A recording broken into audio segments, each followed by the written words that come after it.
Hello everyone, myself Hem Singh Shekhawat, assistant professor, civil procedure code, civil प्रक्रिया संहिता 1908। Civil प्रक्रिया संहिता के अंदर अभी तक हमने जिन टॉपिक के ऊपर डिस्कस किया है वो थे हिस्टोरिकल बैकग्राउंड ऑफ सीपीसी की ऐतिहासिक पृष्ठभूमि, सीपीसी की आवश्यकता क्यों पड़ी, सेक्शन 2 डेफिनेशन क्लोज, धारा 2 के अंदर सीपीसी के अंदर जो परिभाषाएं दी गई है, एक एक डेफिनेशन को हमने अच्छे से समझा था। सेक्शन 2 सब क्लोज 2 के अंदर डिग्री के बारे में बताया गया है, तो उस डिग्री को विस्तार से कि डिग्री क्या है, कितने प्रकार की है, डिग्री के आवश्यक तत्व क्या है, इसके ऊपर भी हमने एक वीडियो पूर्व में बनाया है। आज हम सिविल प्रोसीजर कोड के बहुत ही इम्पोर्टेंट टॉपिक सेक्शन 9, जिसे LLB फाइनल ईयर के अंदर एक 20 मार्क्स का 20 नंबर का एक बड़ा क्वेश्चन पुटअप होता है। इसके अलावा कंपटीशन एग्ज़ाम में भी सेक्शन 9 से छोटे छोटे क्वेश्चन पुटअप अपने आप में होते हैं। तो सेक्शन 9 क्या कहता है सीपीसी का? सेक्शन 9 सीपीसी का कहता है कि दीवानी न्यायालय दीवानी प्रकृति के सभी वादों का विचारण करेंगे जब तक कि प्रत्यक्ष या गर्भित रूप से सिविल न्यायालय को उन वादों का विचारण करने से रोका नहीं गया हो या वर्जित नहीं किया गया हो।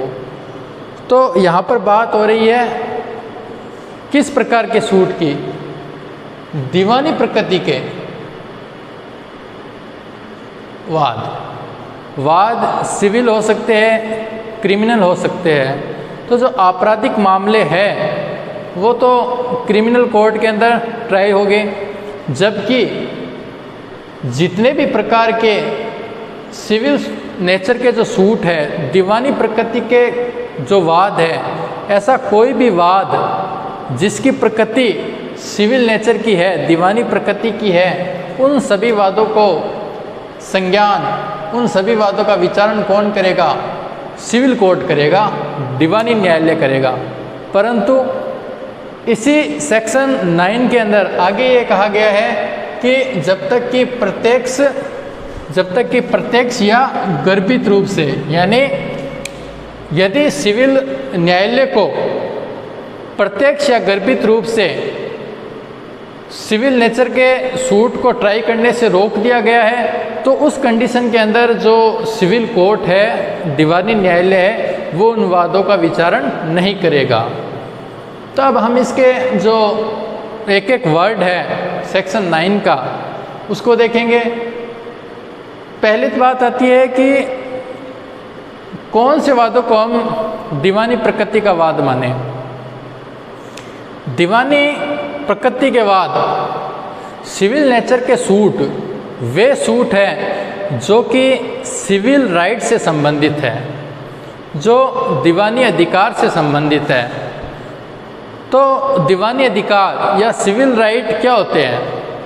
दीवानी अधिकार या सिविल राइट वे राइट है जो हमारे देश के कानून के द्वारा नागरिकों को प्रदान किए गए हैं, और वह उन अधिकारों को प्रभाव में लाने के लिए सिविल न्यायालय में सिविल सूट पेश कर सकता है। जैसे भारतीय संविदा अधिनियम, इंडियन कॉन्ट्रैक्ट एक्ट के अकॉर्डिंग जो पक्षकार है उनको कुछ अधिकार कर्तव्य दिए गए हैं। माल विक्रय अधिनियम के अंतर्गत क्रेता और विक्रेता के अधिकार है।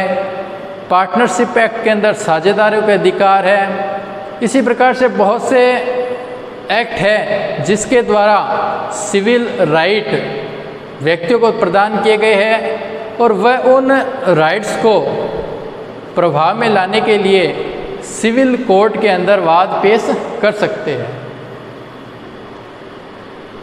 जो सेक्शन 9 है, इसमें सन 1976 के द्वारा अमेंडमेंट हुआ, सन 1976 में संशोधन हुआ।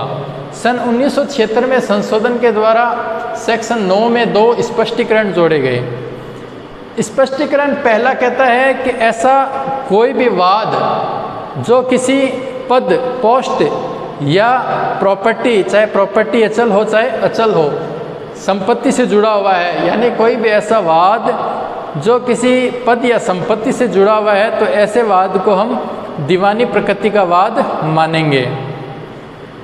स्पष्टीकरण 2 स्पष्टीकरण फर्स्ट को और ज़्यादा क्लियर कर देता है कि जो स्पष्टीकरण फर्स्ट के अंदर जो पोस्ट पद दिया गया है, उस पद के लिए यह आवश्यक नहीं है कि उस पद के लिए किसी प्रकार की कोई फीस दी जाती हो अथवा नहीं दी जाती हो, या वो पद किसी पर्टिकुलर विशेष स्थान से जुड़ा हुआ है अथवा नहीं।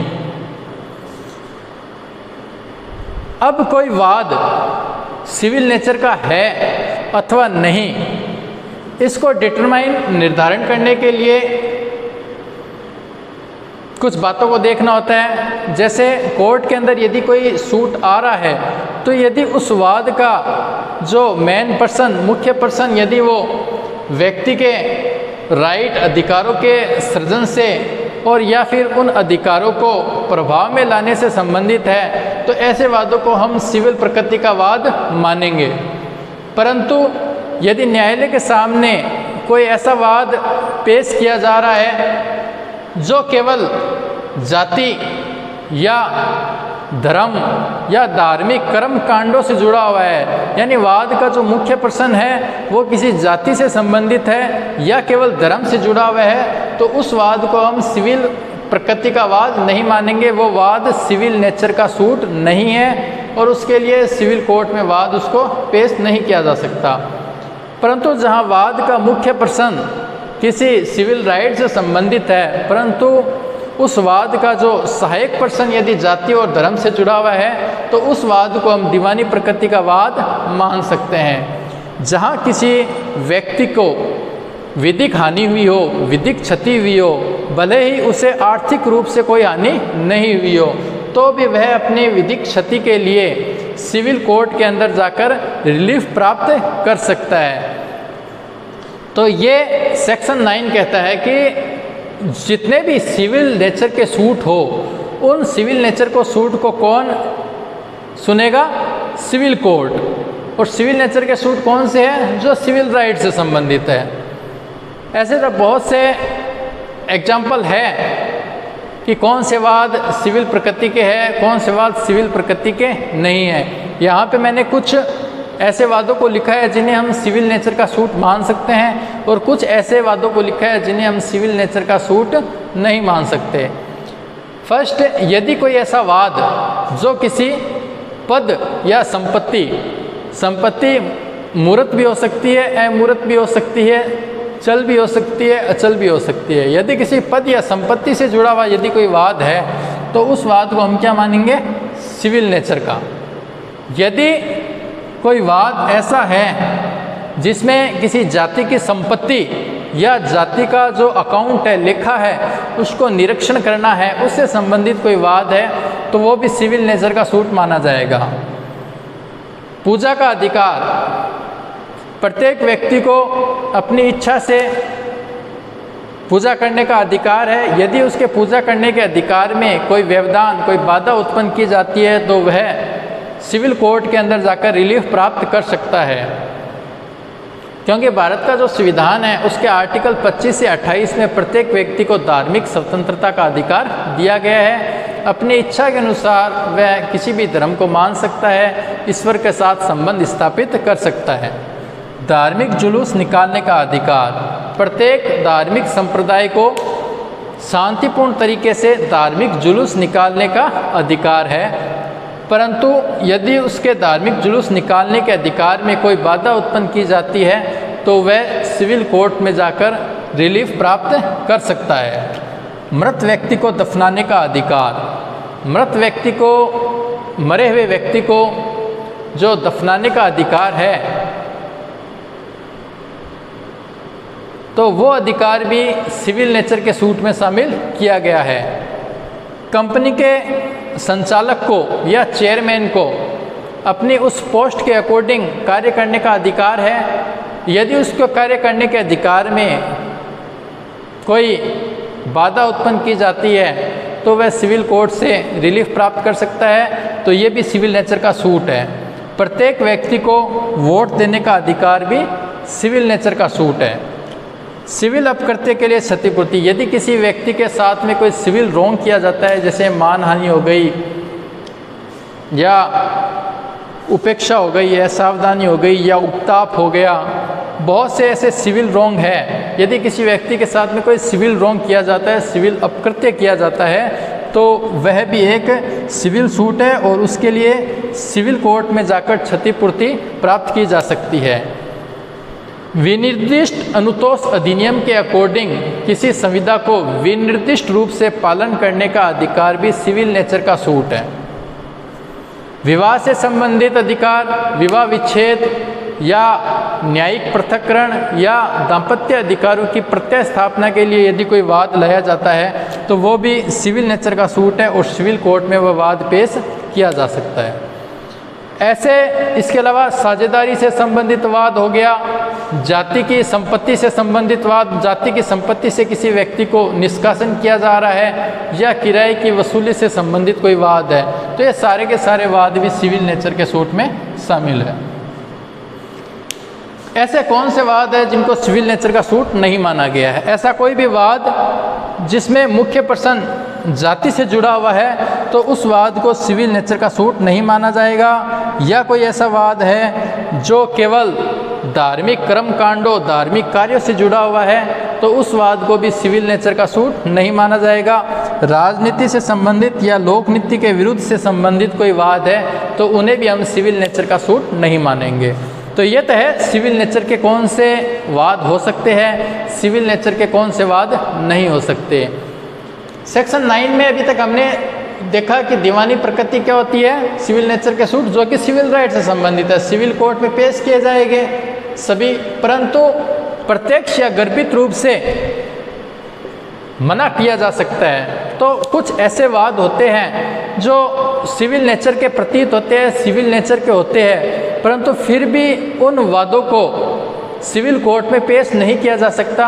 क्यों? क्योंकि प्रत्यक्ष या गर्भित रूप से सेक्शन 9 में मना किया गया है। तो प्रत्यक्ष रूप से या अभिव्यक्त रूप से वर्जित वाद, यानी यदि किसी विषय वस्तु के संबंध में कोई कानून बनाकर व्यवस्था कर दी गई है तो उस कानून के अकॉर्डिंग, उस लॉ के अकॉर्डिंग उस वाद को इसी कानून के तहत किसी स्पेशल कोर्ट में पेश किया जाएगा, न कि सिविल कोर्ट के अंदर। या किसी ट्रिब्यूनल की व्यवस्था कर दी गई है किन्हीं वादों को सुनने के लिए, तो वे वाद सिविल नेचर के प्रतीत होते हुए भी उन ट्रिब्यूनल अधिकरण में उन वादों का क्या होगा, ट्राई होगा। जैसे मजदूरों से संबंधित कोई वाद है तो वो विवाद लेबर कोर्ट के अंदर संस्थित किया जा सकते हैं। रेवेन्यू से संबंधित जो मामले है वो सिविल नेचर के वाद है, सिविल नेचर के वाद प्रतीत होते हैं। संपत्ति से संबंधित वो वाद है, परंतु उनके लिए रेवेन्यू कोर्ट के अंदर वाद पेश किया जाएगा। किराए से संबंधित वादों के लिए रेंट कंट्रोल एक्ट के अकॉर्डिंग किराया अधिकरण, अपीलीय किराया अधिकरण की व्यवस्था की गई है, वहाँ पर वो वाद पेश किए जाएंगे। इनकम टैक्स से रिलेटेड कोई मामला है तो वो आयकर अधिकरण के समक्ष पेश किए जाएंगे। तो इस प्रकार से स्पष्ट कानून के द्वारा किन्हीं वादों को जो सिविल नेचर के प्रतीत होते हैं सिविल न्यायालय में पेश करने से रोका जा सकता है। सेकंड है गर्भित रूप से। गर्भित रूप से मतलब यदि राज्य ने अपनी संप्रभु शक्ति के अकॉर्डिंग कोई कार्य किया है तो उन कार्यों के विरुद्ध किसी सिविल कोर्ट में वाद पेश नहीं किया जाएगा। सेकंड, लोक नीति के विरुद्ध वाद। लोक नीति के विरुद्ध जो कोई वाद है, लोक नीति से संबंधित कोई वाद है, तो उन वादों के लिए भी सिविल कोर्ट में वाद पेश नहीं किया जा सकता। जैसे कोई व्यक्ति न्यायालय के समक्ष अपने फेवर के अंदर एविडेंस देने के लिए किसी व्यक्ति को प्रलोभन देता है और वह व्यक्ति उस प्रलोभन में आकर, उस लालच में आकर उस व्यक्ति के फेवर के अंदर एविडेंस देता है, तो वह व्यक्ति बाद में उस व्यक्ति से उस प्रलोभन की जो राशि है उन राशि को वसूल करने के लिए एक सिविल कोर्ट के अंदर कोई वाद पेश नहीं कर सकता। तो यह आज हमने सेक्शन 9 को बहुत डीपली गहराई से अच्छे से देखा है, जिससे बहुत से क्वेश्चन पुटअप किए जा सकते हैं कि यह वाद क्या सिविल नेचर के वाद की श्रेणी में आता है या नहीं आता है, किस प्रकार से प्रत्यक्ष रूप से या गर्भित रूप से सिविल कोर्ट को सिविल नेचर के वादों को सुनने से रोका जा सकता है। थैंक्स।